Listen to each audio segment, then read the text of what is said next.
Buenos días, muy buenos días a todas las personas que se conectan con nosotros ya a esta hora, 8:05 de la mañana del 28 de noviembre del 2022, a este que es su espacio, el Consultorio Solidario, un espacio que hemos diseñado para que ustedes puedan hacer sus consultas, sus preguntas de una horita todos los lunes que no sean festivos. Ya este año se nos está acabando, este es el último consultorio del mes de noviembre y seguramente por allá a mediados, ya acercándonos al 24 de diciembre, tendremos un receso por lo menos hasta la segunda semana de enero. Bueno, primera, segunda semana de enero, vamos a ver cómo se ponen las cosas. Bueno, bienvenidos, muchísimas gracias. Pues aquí nosotros siempre contamos con un auditorio de entidades que se conectan desde todo el país, cooperativas, fondos de empleados, mutuales. Es muy importante que ustedes pues inviten a sus directivos a que participen de este espacio, asociados, personas que quieran mantenerse actualizadas al tanto. Este sábado tuvimos nuestra última conferencia relacionada con el tema de economía solidaria y finanzas personales. Ese video, pues, en algún momento estará disponible en nuestro canal de YouTube. Allí se conectan, no sé, un poco más de un centenar de personas de diferentes cooperativas y fondos de empleados. Aprender de economía solidaria es completamente gratuito. Solamente si se requiere el certificado, pues se cobra un valor de 20.000 masiva. De resto, las personas se pueden inscribir y participar libremente. Eh, y bueno, estuvimos precisamente como ya lo hicimos con nosotros hablando del año 2023 y sus retos, pues estuvimos hablando del año 2023 y los retos que representa, pero para los asociados. A propósito, precisamente, como se va acabando el año y hay que cumplir con la obligación legal de impartir una capacitación anual para directivos y empleados de todas las entidades del sector solidario sobre SARLAF, y para aquellas que captan ahorros sobre SARL, este 3 de diciembre vamos a tener esa capacitación. Ahí pueden ver ustedes a los dos conferencistas muy conocidos, invitarlos a todos a que inscriban a sus directivos y empleados. Tiene una tarifa especial que entre más personas se inscriban, pues vale menos. Visiten la página web y en la parte inferior está las tarifas. En este momento se me escapa pues el valor, pero por ejemplo, 30 personas está, creo que alrededor del 1,5 millones masiva, algo así, y pueden inscribir a todos los directivos, es decir, consejo, junta directiva, control social y demás. Hoy precisamente vamos a tener una lista de chequeo sobre ese tema, sobre SARLAF, ¿cómo estamos? Pues la superintendencia en sus visitas pregunta sobre eso, hace revisiones y desde aquí hemos tenido la posibilidad de apoyar a algunas entidades en esas inducciones, en esas preguntas que hacen sobre el tema de SARLAF. John Alexander nos va a hablar de eso y nos va a responder inquietudes. En el tema de riesgo de liquidez también, eh, hay una capacitación obligatoria, las personas de pronto no caen en cuenta de eso, solo piensan que la capacitación obligatoria es exclusivamente en el tema de SARLAF y resulta que en sistema de administración de riesgo de liquidez también está esa misma obligación. Lo mismo dice de riesgo operativo y de riesgo de mercado, pero pues esas les toca específicamente a las cooperativas de ahorro y crédito y eso apenas está empezando. Dicho esto, la vez pasada y antes de darle la palabra a John, John, usted ya está por ahí listo, ¿cierto? Sí, señor, por aquí estamos Ok, listos. listo. A las entidades de primer nivel de supervisión distintas de cooperativas de ahorro y crédito, pero que ya el año entrante a nivel de reporte empiezan a reportar, Fondo Olímpica, COACD, bueno, estas entidades de primer nivel de supervisión que a diciembre del 2021 tenían más de 50.000 millones de cartera, les está llegando un requerimiento donde preguntan por estas cosas. Eh, Obviamente también hay muchas personas que tienen la idea preconcebida y equivocada de que el SAR es algo nuevo. El SARC no es algo nuevo. Es nuevo que lo llamemos así, SARC, Sistema de Administración de Riesgo de Crédito. Pero a lo que nos hemos dedicado toda la vida es a eso, a montar un sistema de administración de riesgo de crédito. Si no fuera así, estaríamos todos quebrados, pero obvio que tenemos un sistema para administrar el riesgo de crédito y a pesar de todos los defectos que le encuentra la Supersolidaria y que le encuentran los revisores, es un sistema que ha funcionado y que aquí nos tiene tras décadas de afrontar crisis, La crisis, desde que apareció la Supersolidaria, solo por mencionar una, que la Supersolidaria apareció en el año 99, nos tocó la crisis financiera mundial del año 2008, nos tocó aquí al interior una cosa muy particular que fue una crisis inflacionaria entre el 2015 y 2016, nos tocó la pandemia 2020-2021, y esos eventos han puesto a prueba lo que hemos hecho. Y a pesar de que pues todo el mundo no ve sino el punto negro en la hoja, yo lo que veo es una enorme fortaleza al interior del sector solidario que a lo mejor no se basa en tanto de la técnica del análisis pluscuamperfecto de los 20.000 indicadores. Mire, yo casi estoy seguro que si uno pone a las personas que están en la Supersolidaria escribiendo las normas y enseñándonos esto, a dirigir una cooperativa y a prestar crédito, en un año están quebrados, porque no le han prestado a nadie, porque absolutamente nadie le sirve, este no tiene capacidad de pago, este no tiene solvencia, este está mal reportado. No, no, no, no, no. Entonces la cooperativa y fondo no, se acabó a la vuelta de un año. ¿Por qué no? Allá nombraron dizque una gente a hacer de la Supersolidaria con toda la experiencia en riesgo de crédito y no le prestó plata a nadie, entonces se retiraron los asociados y nos quebramos. Entonces ambos extremos son malos, temerario y temeroso, ¿sí? El que no quiere asumir ningún riesgo como el que no mira qué riesgo se está asumiendo antes de tomar una decisión. Entonces, pues yo le veo los sistemas, dice por ahí que obras son amores, no es la carreta y los manuales, sino los hechos los que demuestran que también estoy preparado yo para afrontar choques externos fuertes, como insisto, la pandemia hizo temer mucho por el sector solidario y yo no conozco, no he escuchado de una sola cooperativa o fondo de empleados que se haya quebrado por la pandemia, ni una, ¿sí?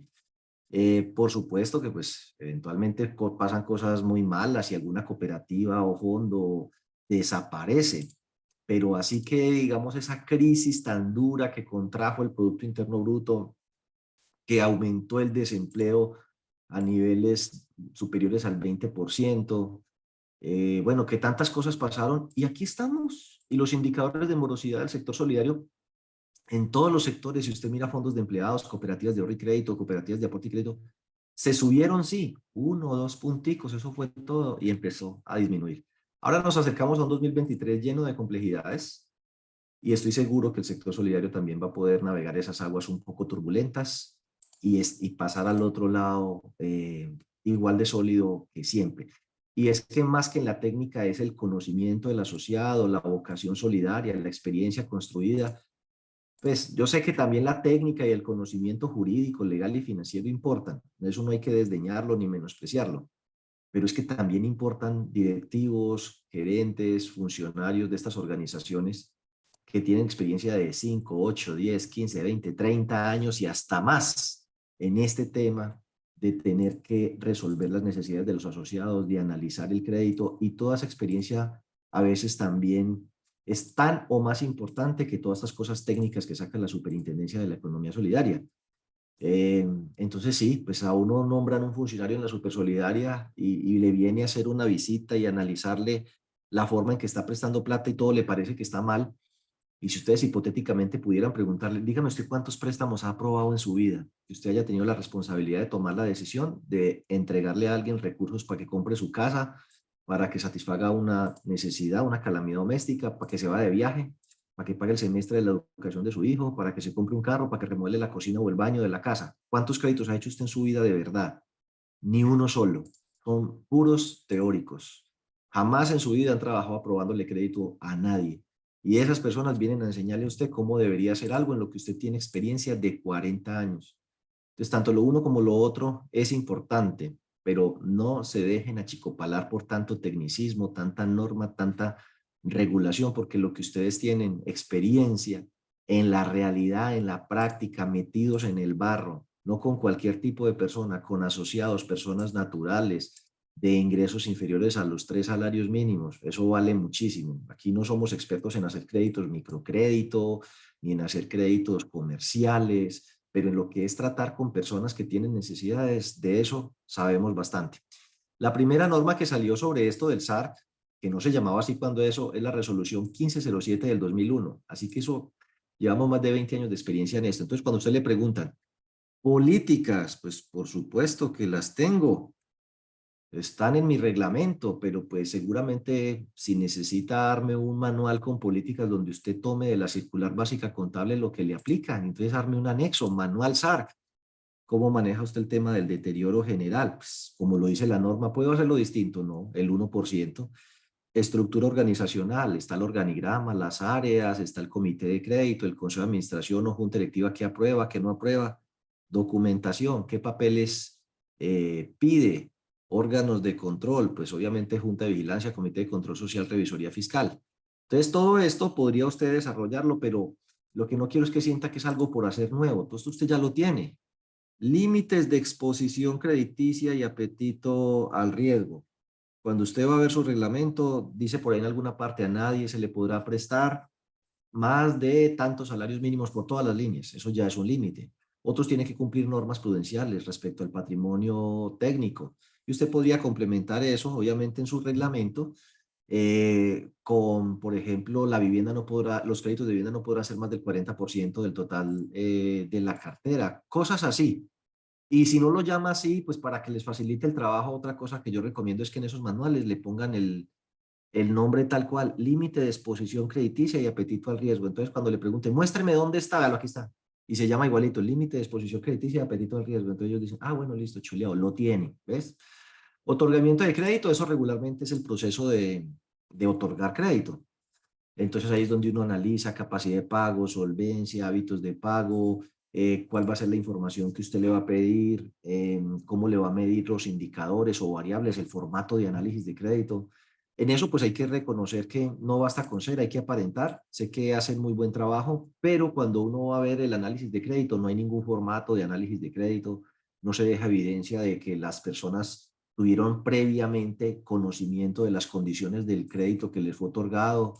Entonces revisen bien eso, pero otorgamiento de crédito, esto es lo que hemos hecho toda la vida, prestar plata. Y hay unos criterios mínimos obligatorios allí. Entonces, una cosa es el riesgo y otra cosa son los requisitos. Entonces, los reglamentos establecen, tiene que ser asociado, para prestar por vivienda tiene que llevar más de 2 años, adjuntar el certificado de tradición y el volante de pago, y no se le puede descontar más del 50% del sueldo, y se le prestan máximo 10 veces los aportes, y esos son requisitos. Pero el análisis de riesgo es medirle capacidad de pago, solvencia, hábitos de pago, y analizar el tema de garantías. Bueno, entonces no es que uno tenga que obligatoriamente pedir garantías en todos los créditos, cosa que en los requerimientos de la SUPE le llega a uno, estos créditos no tienen garantías. ¿Quién dice en alguna norma? Dice, la entidad tendrá que pedir garantías. Cada entidad define libremente qué garantías va a exigir, y de hecho una de las cosas por las que la competencia se hizo más dura es porque no exigen garantías como codeudor, por ejemplo. Eso se fue reemplazando por un análisis cada vez más fino de parte de las entidades de hasta dónde están dispuestos a arriesgar, por ejemplo, en créditos de libranza, a personas de acuerdo con su análisis de riesgo, y le dicen, no, mijo, hágale tranquilo, ahí tiene 50 millones de pesos. ¿Y qué crédito, no? ¿Qué garantía, no? La firma suya, el pagaré, y listo. Es más, se lo mando digital para que lo firme digitalmente, ya, eso es todo. No le tengo que traer corredor, no, no, tranquilo. Hipoteca, no, tampoco. Prenda, no, no. Entonces, pues tendrían que tener a los bancos todos intervenidos, porque eso no están pidiendo absolutamente nada. En créditos de vivienda, tal vez. Y en créditos de vehículo, la vivienda es uno que inclusive hace rato está prestando créditos de vehículo sin prenda. Entonces, bueno. Entonces, en el tema de garantías, usted debe tener el tema de sus garantías definido. Entonces, hasta aquí va a ser con garantía personal, de aquí para acá con afianzamiento, de aquí para acá con corredor, hipoteca, prenda, qué sé yo, pero la mejor garantía es un buen análisis. El seguimiento y control. El seguimiento y control es el proceso que tiene el monitoreo y la evaluación de cartera. Entonces, usted puede colocar el monitoreo, lo voy a hacer con índices de calidad de cartera, con criterios de segmentación. Entonces, está calidad de cartera por riesgo, que debe ser más alta que la calidad de cartera por mora, porque usted recalifica algunos créditos. Y adicionalmente a eso, pues seguro que usted le pone por libranza, por caja, por pagaduría, por actividad económica, es ver la mora o la calidad de cartera desde diferentes ángulos. El deterioro, pues usted ahí le toca es el anexo 1 o el anexo 2, así que vuelve eso parte de ese manual. Instancias de aprobación, eso está en su manual. Hasta aquí la gerencia, de aquí para acá el comité de crédito, de aquí para acá la junta directiva, eso está. Recuperación de cartera, ¿cómo es la cobranza? A los 30, a los 60, a los 90, a los 180, ¿qué pasa cuando alguien se retira, le cruzan los aportes, le cruzan los ahorros, le cruzan la liquidación de prestaciones sociales, bla, bla, bla. Todos esos temas tienen que ver con recuperación de cartera. Ahí va lo que es reestructuración, refinanciación, innovación, que es el proceso 5-2-3. Entonces, 5-2-3-1, reestructuración. 5-2-3-2, innovación. 5-2-3-3, otras modificaciones, que es la posibilidad de refinanciar a la gente cuando tiene problemas de capacidad de pago sin tratarlo como reestructuración, con el único requisito que la persona no haya presentado mora superior a 60 días en los 6 meses previos. Bueno, el tema de bases de datos, pues mire a ver usted qué le pone ahí, calidad e integridad de la información, listo. Pero pues esto, alguna cosita habrá que ponerle para darles gusto. Ah, no veo nada de bases de datos. Y usted le pregunta, ¿y qué debe ir ahí? No, pues no sé, pero ahí debe decir algo de bases de datos. Entonces, métale algo, que tiene que tener mínimo 5 años las bases de datos, y yo estoy seguro que los sistemas de información que ustedes manejan hoy por hoy es posible devolverse 5 años y hasta más. Eso va a ser necesario para el tema de la pérdida esperada, porque va a tener en cuenta los últimos 3 años el hábito de pago de la gente. Y si van a coger cosechas, matrices y todo eso, eso debe tomar como mínimo 5 años. Entonces, por eso es que hay que definir eso. Pero pues casi que lo toman de ahí del mismo reglamento. Nosotros inclusive hicimos un manual de SAR para las personas que participaron en el seminario sobre SAR, les dimos un manual de SAR con políticas que involucran todas estas cosas. Bueno, responsabilidades, pues obvio, hasta dónde llega el analista de crédito, hasta dónde llega el consejo o junta directiva, el representante legal. Entonces, bueno, procure como que todas esas cosas estén contenidas. En materia de SAR, pues la gente es muy cuadriculada, que si un manual, que si un reglamento. El reglamento de crédito es parte del SAR, ahí está reglamentado el proceso de otorgamiento.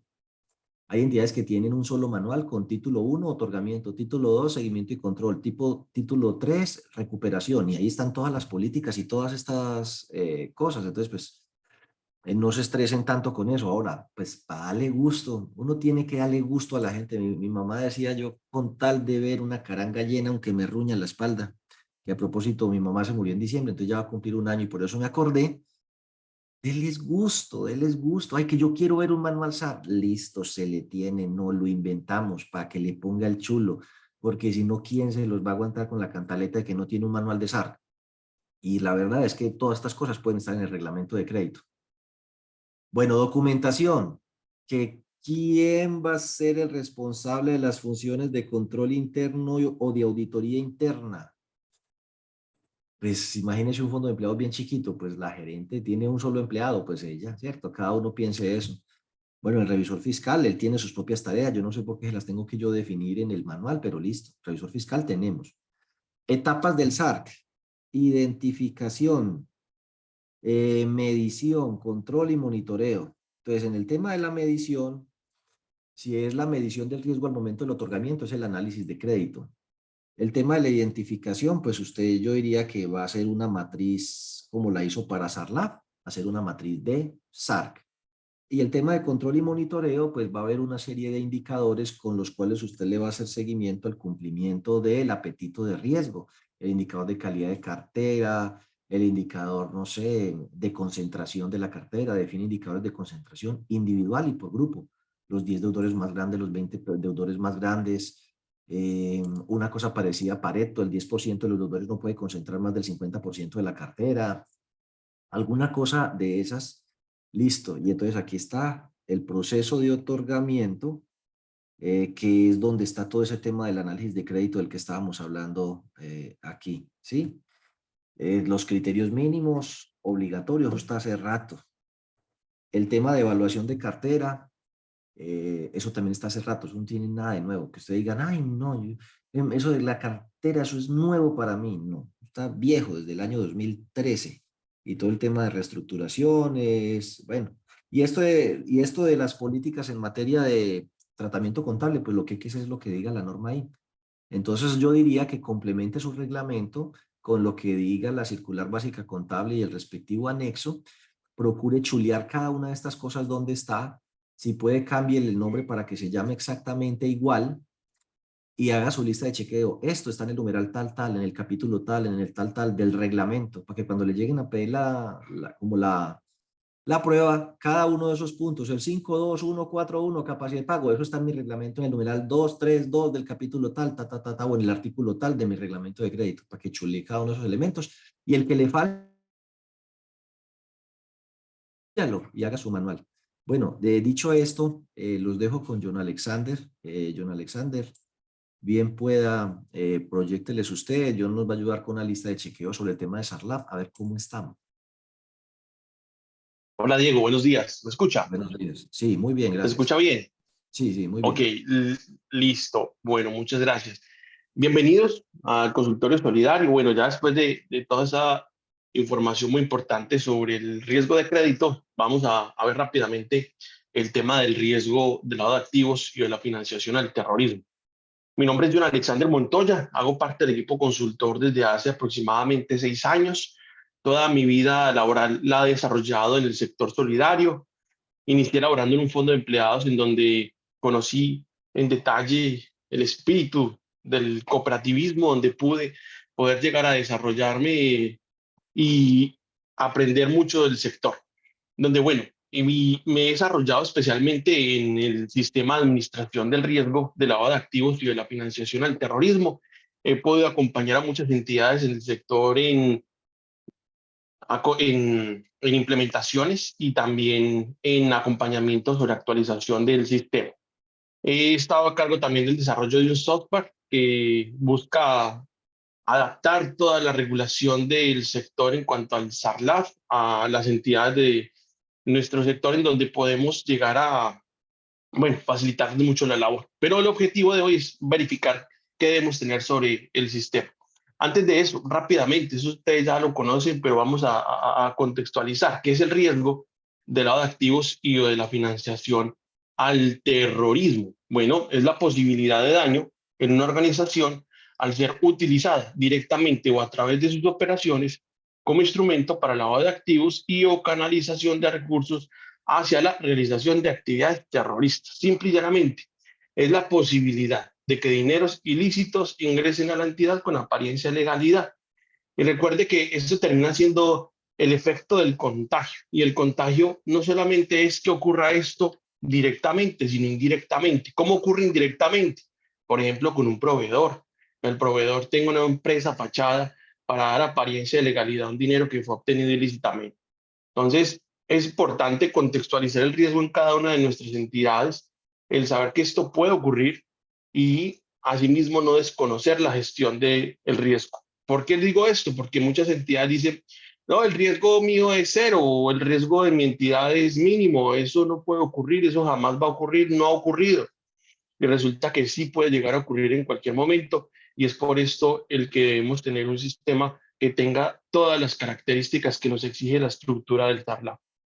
El antecedente, bueno, todo inicia en la Ley 365 del 97, donde invitan a las entidades del sector solidario, especialmente a cooperativas de ahorro y crédito, a acatar los artículos 102 a 107 del Estatuto Orgánico del Sistema Financiero. Luego llega la circular 03 del 2014, la cual crea el CIPLAF para las entidades como lo son los fondos de empleados, cooperativas de aporte y crédito, mutuales. Luego la 04 del 2017, la que ya crea el SARLAF. Esta es una ampliación de plazos con la circular 010. La circular 014 del 2018 crea unos ámbitos de aplicación, el 1.1, 1.2 y 1.3, que serían como las reglas que se deben aplicar del SARLAF respecto o teniendo en cuenta la estructura organizacional. La circular externa 020 del 2020, que es la que también actualiza la circular básica jurídica. Recordemos que es el capítulo 17, título quinto, la que nos entrega toda la disposición sobre el sistema. Luego la circular 032 del 2021 actualiza nuevamente la circular básica jurídica con unas actualizaciones respecto a los montos y frecuencias de reportes a la UIAF, y la última actualización que tenemos es la circular externa 038 de 2022. Hace poco, bueno, ya hace casi 6 meses, 8 meses, pero que va a tener una gran incidencia en el 2023. Ahora sí, miremos rápidamente la estructura del SARLAF, en donde en esta estructura debemos garantizar el pleno desarrollo de unas etapas. Esas etapas son identificación, medición, control y monitoreo. Y esto básicamente a lo que hace referencia es a la matriz de riesgo. Esta matriz de riesgo que debe tener la organización debe estar desarrollada bajo una metodología. Esa metodología que sugiere la superintendencia es la metodología de la ISO 31000 o la metodología del modelo estándar australiano para administración de riesgo, donde básicamente en esa metodología lo que usted va a hacer es identificar esa situación que pueda llegar a generar en su entidad un riesgo legal, un riesgo reputacional, un riesgo operativo o un riesgo de contagio. Y usted debe identificar ese evento con 3 preguntas: el qué puede suceder, el cómo puede suceder y el por qué puede suceder. Ahí está la primera etapa. Luego la medición. Bueno, identifique la probabilidad en que ocurra ese evento y además el impacto. La probabilidad es qué tan cierto es que ocurra el evento y el impacto ya sería la consecuencia. Y definidas estas dos variables y analizadas, tenemos un nivel de riesgo inherente. ¿Qué es este riesgo inherente? El riesgo propio de la actividad y del cual pues jamás podrán llegar a desprenderse. Por eso es importante identificar de entrada el riesgo y determinar ese nivel de riesgo. Luego, después de identificar el nivel de riesgo, van a definir unos controles. ¿Y esos controles cuáles son? Los que permiten disminuir la probabilidad y los que permiten disminuir el impacto. Y luego viene el monitoreo. Y el monitoreo es establecer esas medidas que permitan verificar que ese control que se ha implementado esté funcionando adecuadamente y además esté cumpliendo ese objetivo de disminuir probabilidad o impacto. Entonces, como parte de esta lista de chequeo, verifique que usted tenga una matriz de riesgo y que esa matriz de riesgo la tenga actualizada de acuerdo a los estándares de la metodología que haya adoptado. Ojalá la ISO 31000 o la misma que viene siendo la metodología del modelo estándar australiano para administración de riesgo. Esa metodología la debe tener documentada. Debe tener usted esa metodología en un anexo del manual o en el mismo manual, pero debe en todo caso usted en el momento de una visita a la Supersolidaria poder llegar a soportar esa gestión que está desarrollando con esas etapas. En los requerimientos de la Supersolidaria, de las visitas, eso no falla. Les voy a dejar aquí en la presentación, que luego la podrán descargar de la página web, ese listado de preguntas que hace la Supersolidaria al momento de una visita.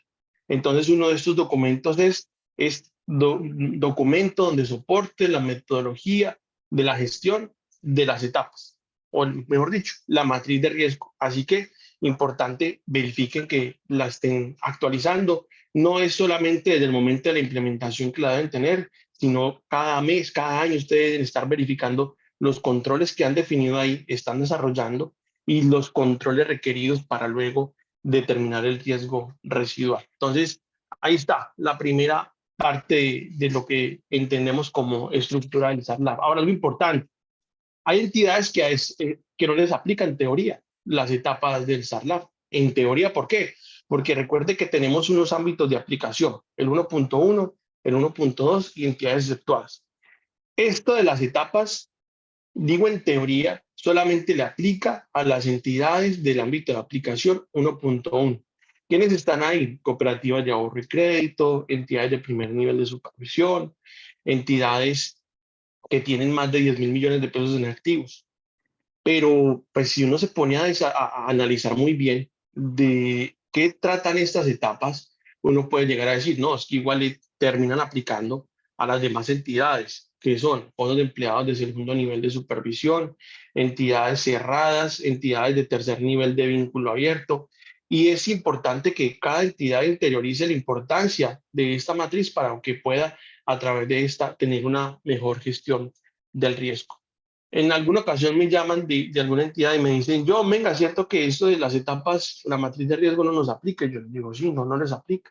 Pero si usted se pone a detallar muy bien la utilidad de estas etapas, usted va a determinar de qué, de todas maneras, si termina siendo necesario. Entonces es importante revisar muy bien esta matriz y que esta es la que estructura mucho más esos procedimientos para la vinculación de las contrapartes y además estructura de una mejor forma todas esas situaciones que puedan quedar sueltas en determinados momentos. Por ejemplo, el tema del desembolso a terceros, que el asociado solicita que el desembolso del crédito, la devolución de aportes o la devolución de los ahorros se lo haga un tercero. Si usted tiene detallada esa situación en la matriz, usted va a saber cómo proceder.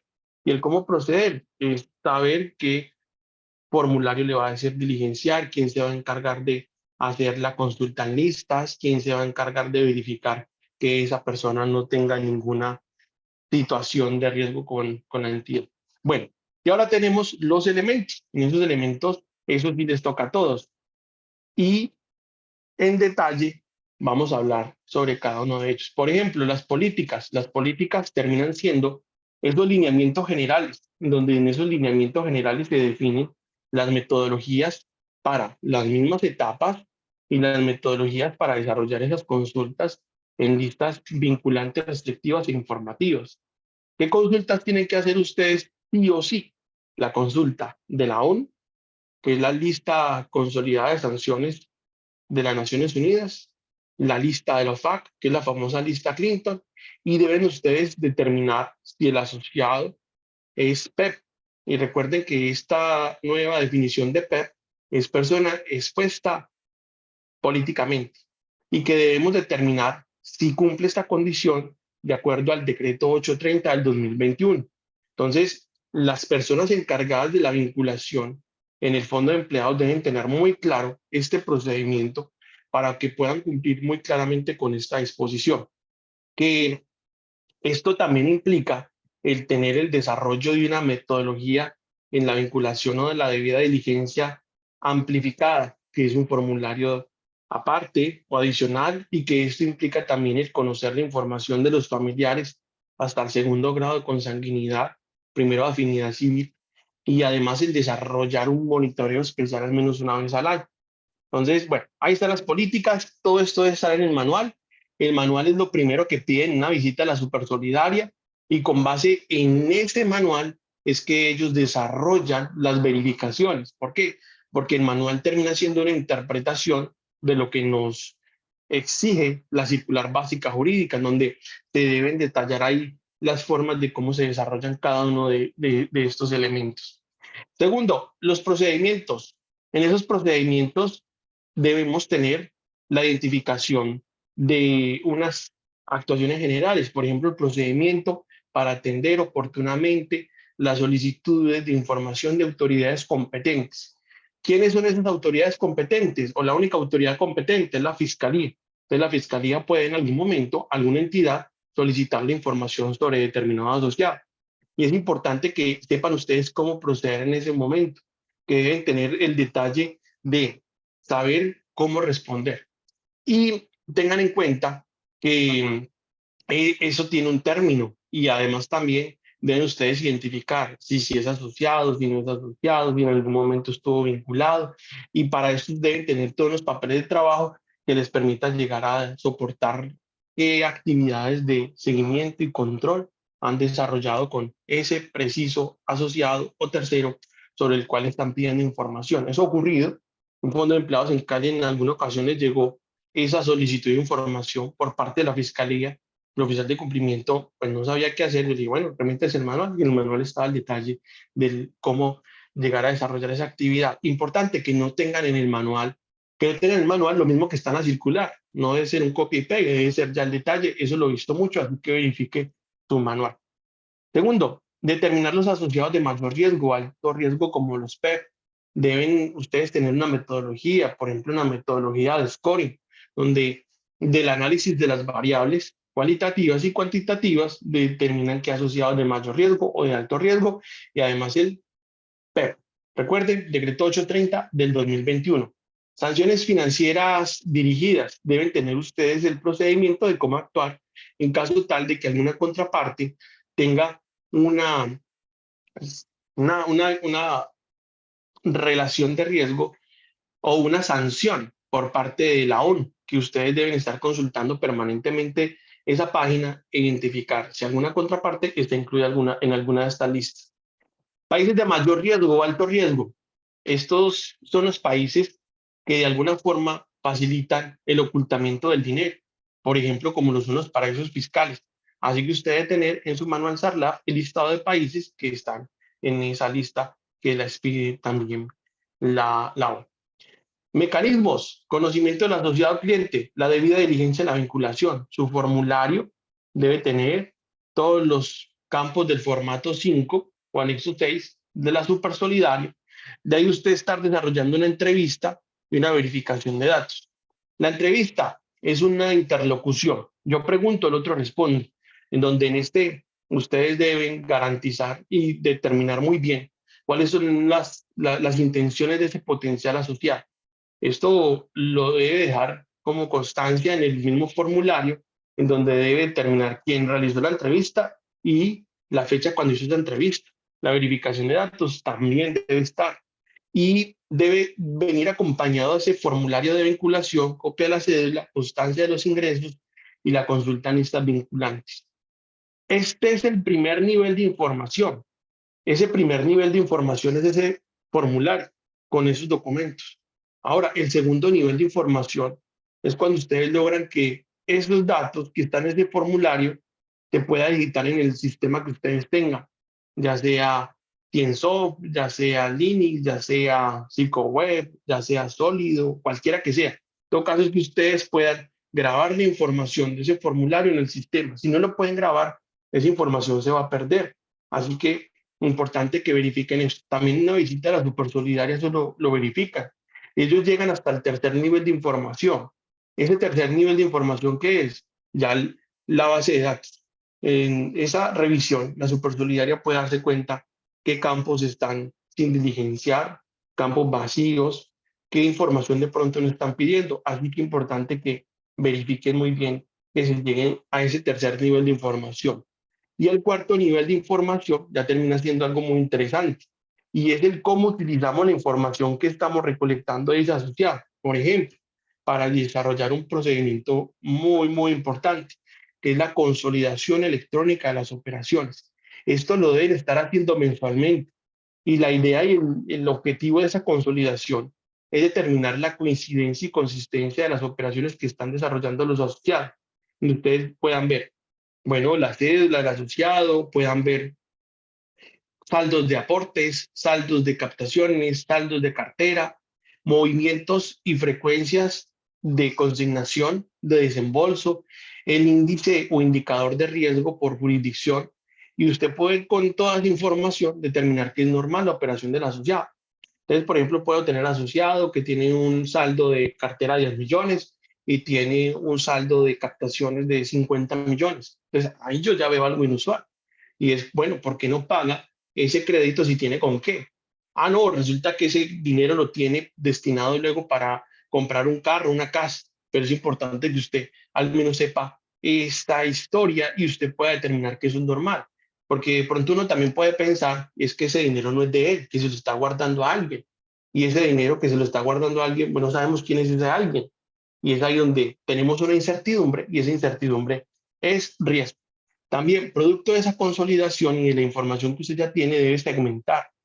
¿Qué exige la norma? La norma exige como mínimo, y dependiendo de la metodología que usted escoja, usted puede escoger la metodología que quiera, lo que sí debe garantizar es una homogeneidad y heterogeneidad, es decir, que los segmentos tengan algo en común y que se diferencien de los demás. ¿Qué variables mínimas usted debe tener en cuenta para segmentar? Debe tener en cuenta actividad económica, ingresos, egresos, activos, pasivos, patrimonio, montos y frecuencias de las operaciones. Si usted no tiene en cuenta estas variables para determinar el segmento del asociado, está fallando, que eso es lo que yo veo mucho en muchas entidades. Dicen, no, para segmentar tenemos en cuenta la actividad económica, le hacen falta las demás 6 variables. Que no, yo tengo en cuenta después de la actividad económica el dato del salario, y con eso creo unos rangos, eso tampoco es. Así que debe usted determinar muy bien que esté cumpliendo con esta indicación precisa de la superintendencia, y he visto a muchas entidades ya que tienen pliegos de cargos por no tener estas metodologías definidas de acuerdo a esos criterios. Luego, el objetivo de la segmentación, ¿cuál es? El objetivo de la segmentación es definir los parámetros de comportamiento de cada uno de los segmentos, y con ya este segmento el comportamiento del asociado. Entonces, el asociado que pertenece al segmento A me hizo una consignación de 15.920.000. Eso no es normal. ¿Por qué? Porque el parámetro del segmento A es consignaciones hasta 14 millones. Entonces me consignó 15, eso ya es inusual. Entonces, con eso es el que se establecen las señales de alerta. Y de acuerdo a esa señal de alerta, usted ya luego debe desarrollar un seguimiento especial. Entonces, bueno, esos 15.925.000 corresponden a la venta de un carro. Entonces, el señor sí tenía carro, sí, sí, sí, eso ya es normal, tiene una justificación razonable, eso no da lugar al reporte de operación sospechosa. Entonces, miren lo interesante de cómo se lleva todo este protocolo para poder llegar luego a determinar si hay lugar o no de una operación sospechosa. Así que verifique que su entidad esto lo esté desarrollando de esta forma. Entonces, después de usted tener la información del asociado, usted llega a construir esos niveles de información. Con esos niveles de información construye un modelo, que es la consolidación electrónica de las operaciones. Ya con esto, usted puede segmentar. Ya con la segmentación, usted conoce el mercado, conoce el comportamiento particular de sus asociados. Algo importante, la segmentación de los factores de riesgo. Recuerde segmentar la contraparte, que sería asociado, proveedor, empleado. Segmente los productos, segmente el canal y segmente la zona o la jurisdicción. Esto yo no lo veo casi en las distintas entidades que tienen ya aplicativos o software.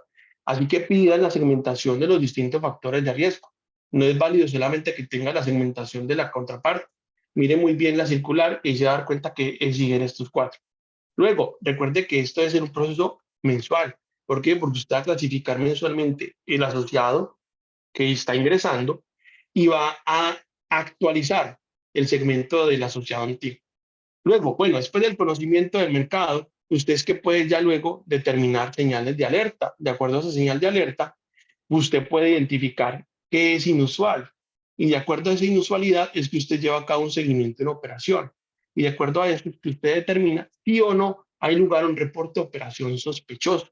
Es este ya momento donde culmina de alguna forma estos niveles de información. ¿Por qué? Porque usted lo que busca es tener un papel de trabajo para determinar esa conclusión. No como ocurre en algunas entidades que, bueno, llega el momento de reportar a la UIAF, dice, no, aquí no ha pasado nada, reporta que no hay operación sospechosa, pero ¿cuál es la justificación? La justificación es el desarrollo de estos instrumentos o de estas herramientas. De hecho, la misma circular básica jurídica establece que para que los mecanismos operen de manera efectiva, eficiente y oportuna, deben contar con estos instrumentos que estamos detallando acá. Luego, bueno, viene la documentación, que ya sería la carpetica del oficial de cumplimiento. ¿Qué debe tener la carpeta del oficial de cumplimiento? Los informes a la OIAF con sus respectivos papeles de trabajo, el manual SARLAB, los informes de la Junta, los informes presentados a la Junta Directiva, que recuerden estos informes deben ser semestrales, deben estar los informes de la revisoría fiscal, deben estar los pronunciamientos de los miembros de la Junta Directiva o del Consejo de Administración sobre los informes que ha presentado. En las visitas de la Supersolidaria, esto es algo que siempre piden y es algo de lo que las entidades muchas veces no pueden soportar adecuadamente y de esto terminan generándose recomendaciones. Entonces verifique que ustedes estén presentando los informes al Consejo o a la Junta y que ellos estén pronunciando sobre estos mismos y que este pronunciamiento en el acta de la presentación del informe. Estructura organizacional, la responsabilidad de el consejo, la administración o la junta directiva, las responsabilidades del representante legal y las responsabilidades del oficial de cumplimiento. Órganos de control, las metodologías que establece la revisoría fiscal para determinar que el sistema esté funcionando adecuadamente o el protocolo de seguimiento de la auditoría interna. Infraestructura tecnológica. Muchas veces las entidades piensan que es tener un software de riesgo y no es así. Solamente piden 4 cosas respecto a este punto. 1, capturar, validar y actualizar la información de los distintos factores de riesgo. Eso usted ya lo tiene muy seguramente en el software que tiene. Segundo, centralizar la información de cada uno de los factores de riesgo, especialmente la información del asociado. Eso ustedes muy seguramente ya lo tienen. Ahora, algo que de pronto no, la consolidación electrónica de las operaciones. Eso sí es algo que tienen que hacer. Lo pueden hacer también en Excel, pero pues se busca optimizar ese proceso y automatizar con un software, un aplicativo. Y luego, por último, viene generar la información para el reporte externo a la UIA. Entonces, ¿qué reportes debemos presentar a la UIA? Los reportes sobre transacciones, que de hecho para el año 2023 tenemos un nuevo informe, que es el informe de productos. Tenemos una actualización respecto a los montos de reporte de transacciones, que es el reporte de operación en efectivo, en cheque o operación virtual, por ya 7 millones en esa operación individual, o luego ya la operación consolidada por más de 40 millones. Por lo pronto están en 10 millones este año en operación individual y 50 millones en operación consolidada, pero recuerde que eso se actualizará y el sistema de generar esa información para poder reportar. Luego, la divulgación de información, los reportes internos, que sería este protocolo de comunicación entre el oficial de cumplimiento y los empleados de la organización, y los informes a la Junta o al Consejo. Reportes externos, los reportes a la UIA. Y la capacitación, bueno, al menos una vez al año, ustedes deben desarrollar una capacitación a los directivos y a los empleados sobre el SARLA. Esto les permitirá a ustedes, bueno, recordarles a ellos las obligaciones que tienen respecto al sistema, les permitirá conocer la actualización normativa y además debería con esto ellos afianzar más el compromiso que tienen con la gestión del riesgo. Que recuerden que esto no solamente es obligación del oficial de cumplimiento, sino de todos. Es una cadena. El oficial de cumplimiento entrega todas las directrices para la gestión del riesgo. Le dice a la persona de la vinculación, debe usted garantizar esta debida diligencia. Le dice a la persona de tesorería, debe usted garantizar el diligenciamiento, este formulario de origen de fondos, que recuerden no es por el monto de 10 millones que muchas entidades tienen en su mente, no, es por el monto que define el resultado de la segmentación. El monto de los 10 millones es solamente el reporte de transacciones, así que verifique muy bien a partir de qué monto están solicitando el origen de fondos, que recuerden no es ese de 10 millones, es a partir del resultado de la segmentación, que es muy particular de cada organización. Y luego, de la persona encargada de establecer esa comunicación, es el oficial de cumplimiento y es decirle a todos los empleados y directivos, si ven algo inusual, recuerden reportarlo. ¿Por qué medio? El formato de origen, el formato de operación inusual. Así que es un compromiso de todos y es importante que se den muy bien esas directrices y cada quien cumpla con la responsabilidad que le compete. Bueno, este es un breve resumen, el chequeo, el sistema es muy amplio, hay muchos temas, hay mucho de qué hablar y bueno, vamos a mirar las preguntas que ya han generado, no sé, Andrés, si las tienen por ahí a la mano, empezando con las de Diego y bueno, estaremos aquí muy atentos para resolver todas las preguntas que han formulado por medio del chat. Mira, Sí, yo ya las proyecté en un yo, momento. yo por Gracias. aquí también las tengo, te las voy a ir proyectando. Ah, bueno, Ahí las están viendo, ¿sí o no? sí, señor. Disculpe que esté como tan feitas. Ahí dice, nuestra cooperativa tiene un solo asociado a persona jurídica. Para esa persona jurídica, la consulta en lista solo es el gerente o se debe hacer también a los del consejo. Y ahí ves las otras. Listo, gracias. Bueno, esa consulta le debe hacerla a la razón social, al representante legal y los accionistas que tengan una participación más del 5%, estos terminan siendo los beneficiarios finales. Entonces debe realizar esa consulta a todos. ¿Cómo se define el apetito de riesgo para SARLAF? Bueno, eso aplica más que todo es para los demás sistemas. El apetito de riesgo de SARLAF es cero. ¿Por qué? Porque no se puede materializar el riesgo. Si se materializa, ya tiene un riesgo legal. Ese riesgo legal, una sanción. Esa sanción, según la ley 454 del 98, puede ser hasta de 200 salarios mínimos legales mensuales vigentes. Es, bueno, son 200 millones. Luego, el riesgo reputacional, la mala imagen.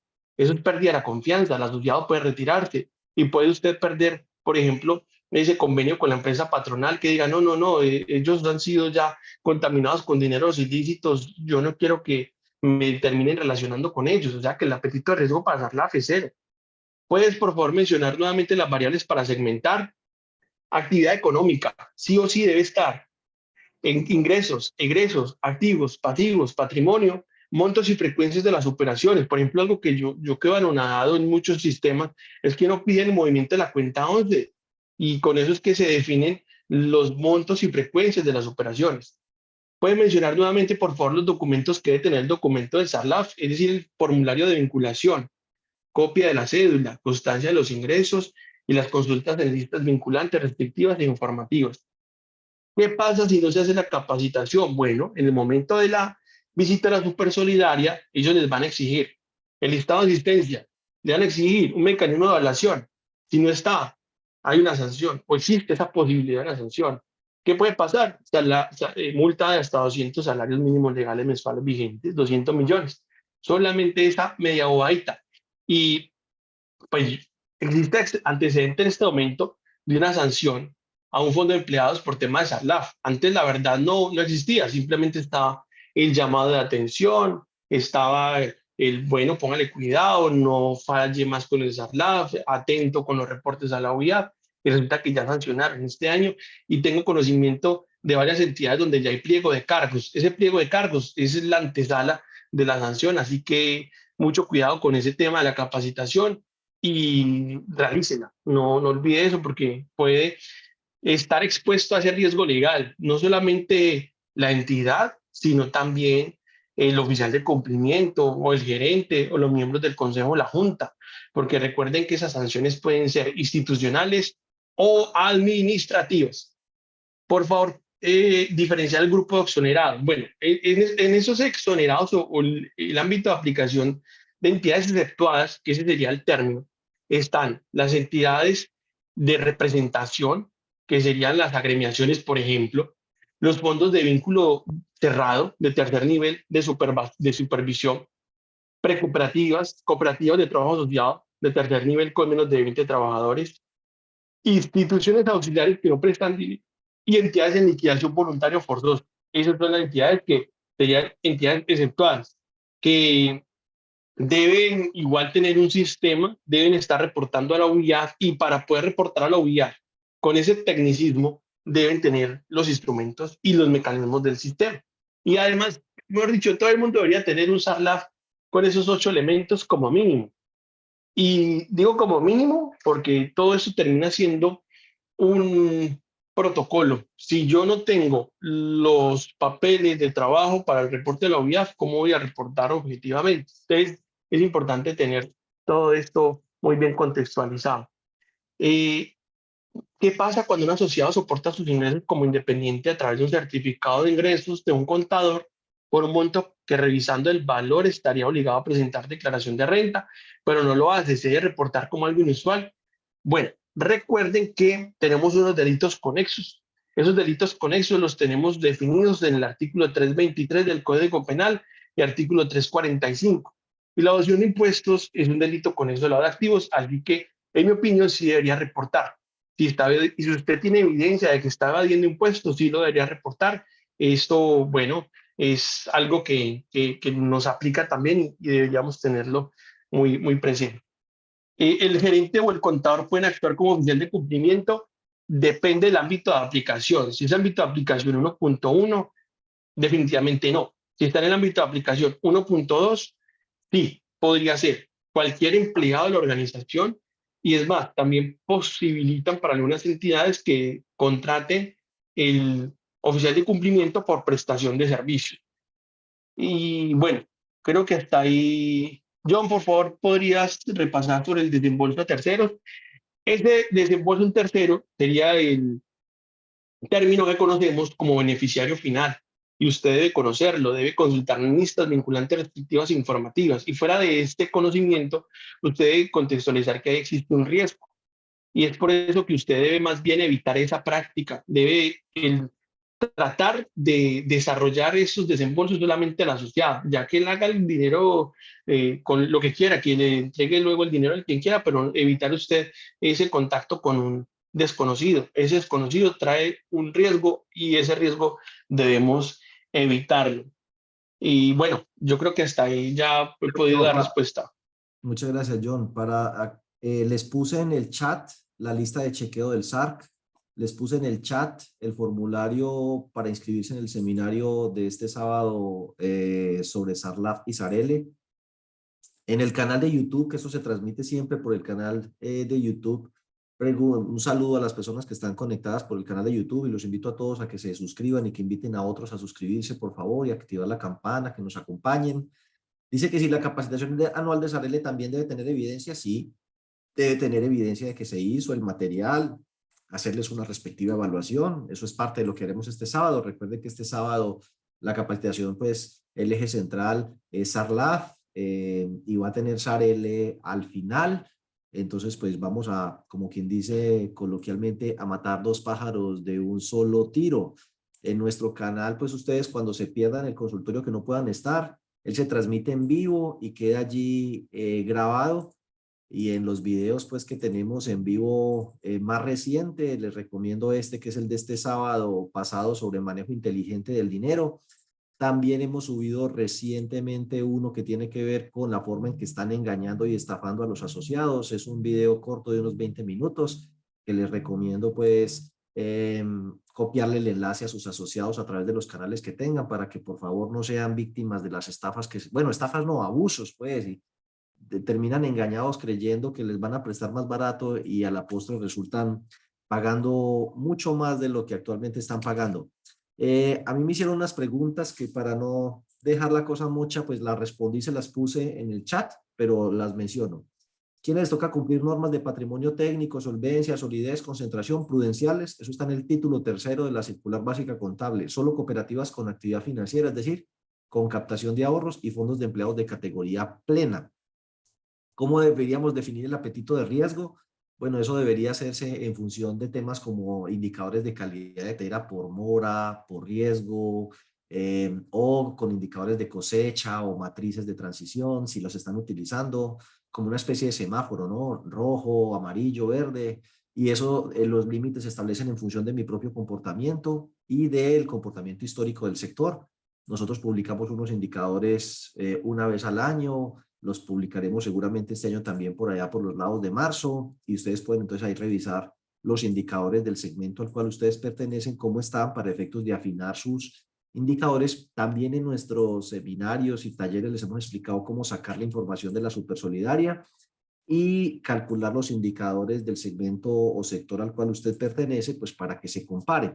Entonces, en función de el tipo de asociación que usted maneja y la historia que ha tenido y cómo está el sector, usted determina, ¿no? Pues para el tipo de persona, producto que yo manejo personas que son, no sé, asalariados, puro descuento por nómina, crédito de consumo, pues lo normal es que la mora esté por debajo del 3 y entre 3 y 6 será la tolerancia y más del 6 ya es riesgo, algo estoy haciendo mal porque estoy por fuera, por encima de lo que es el doble del promedio de la mora para este sector. Entonces, así se pueden definir apetitos de riesgo, aunque también, por ejemplo, se puede complementar con otros indicadores. De cada 100 pesos de ingresos, ¿cuánto me parece aceptable como máximo que se me vaya en deterioro?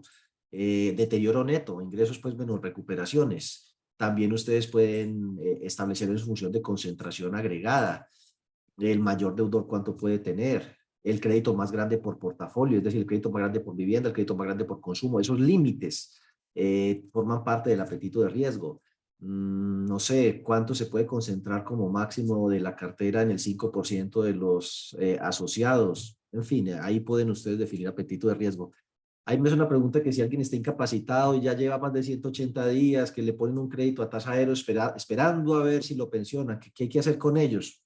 Todo el amor, toda la paciencia, toda la comprensión de su situación tan delicada y provisionar el 100% el crédito, sí, una cosa es una cosa y una cosa es otra cosa. Dar al César lo que es del César y a Dios lo que es de Dios. Con el asociado toda la tolerancia y con la supersolidaria, 100% de provisión. El reglamento puede seguir independiente o dentro de un manual de SAR y desaparece el que se traía. En mi opinión, ambos modelos son viables, pero para revisores fiscales y supervisores de las ES es más fácil ver aparte el reglamento de crédito y aparte el manual SARC. Si la gerencia no acepta la recalificación de créditos para no afectar el PIG, primero que todo, eso no es de que lo acepte la gerencia. Esa decisión es responsabilidad del Consejo de Administración y es a ellos y obviamente al gerente al que van a sancionar si no se hacen las cosas bien. Entonces, por eso hay una persona encargada de riesgo de crédito, se hace la evaluación, una política y una metodología que no la aprobó el gerente, la aprobó el consejo. Esa metodología la pone en práctica la persona de riesgos, presenta la evaluación de cartera en el comité de riesgos, el comité de riesgos presenta su informe en el consejo y el consejo es el que define. Pero ahí no es la gerencia ni la que aprueba la metodología, ni la que aprueba la política de calificación, ni la que aprueba si se recalifica o no. Es el consejo de administración. Así que si el consejo dice, sí, no vamos a recalificar a nadie, pues ahí cada quien asume su responsabilidad. El comité de riesgos dejará constancia en su acta. Nosotros recomendamos recalificar estas 6 personas porque es lo que dice la metodología. Pero el consejo de administración, como máximo ente, a pesar de que fue el que dijo que esa era la política, al final dijo, no, sabe que yo no voy a recalificar a nadie, listo. Cada quien asume su responsabilidad. Y el revisor fiscal, que es el responsable también de evaluar el SAR y de que esto se esté cumpliendo, pues él verá si deja su informe, si deja eso en el dictamen. Bueno, ahí cada quien asume pues sus responsabilidades, pero la verdad es que la gerencia no es la que acepta la recalificación de la cartera. Bueno, ¿qué más decimos, Ole? No. Por lo demás, muchísimas gracias. Por aquí nos veremos entonces dentro de 8 días. Recuerden que este sábado tenemos nuestra capacitación anual de directivos y empleados sobre SARLAF y SARELE. Por favor, apóyennos, acompáñennos, aprovechen los descuentos que hay por grupo para que metan a todos sus revisores, gerentes, contadores, empleados, etcétera. Inviten siempre a sus revisores fiscales a estas capacitaciones. Si pueden, páguenles el curso. Los revisores fiscales de sus honorarios tienen que pagar la seguridad social, el transporte, las capacitaciones, mantenerse actualizado. Así que, pues, si es posible y no les genera ningún conflicto de intereses y los pueden invitar a esas capacitaciones, sería muy bueno también. ¿Qué más les diré? El 13 tenemos nuestro seminario tributario. Pronto iniciaremos con la publicidad de actualización tributaria y fiscal para el sector solidario, que incluye obviamente el tema de reforma tributaria, pero muchos otros temas como IVA sobre el cobro de comisiones, retornos de proveedores por celulares y convenios, todo el tema de rifas, juegos y espectáculos para plata de los fondos, retención en la fuente del gravamen a los movimientos financieros 4 por 1000, el tema del impuesto de industria y comercio. Bueno, ahí vamos a tratar una serie de temas: régimen tributario especial, requisitos para la deducibilidad de gastos, registro de beneficiarios, 13 de diciembre. Y este 3 de diciembre, capacitación para directivos y empleados de SARELE. Muchísimas gracias y nos vemos dentro de 8 días. Hasta luego.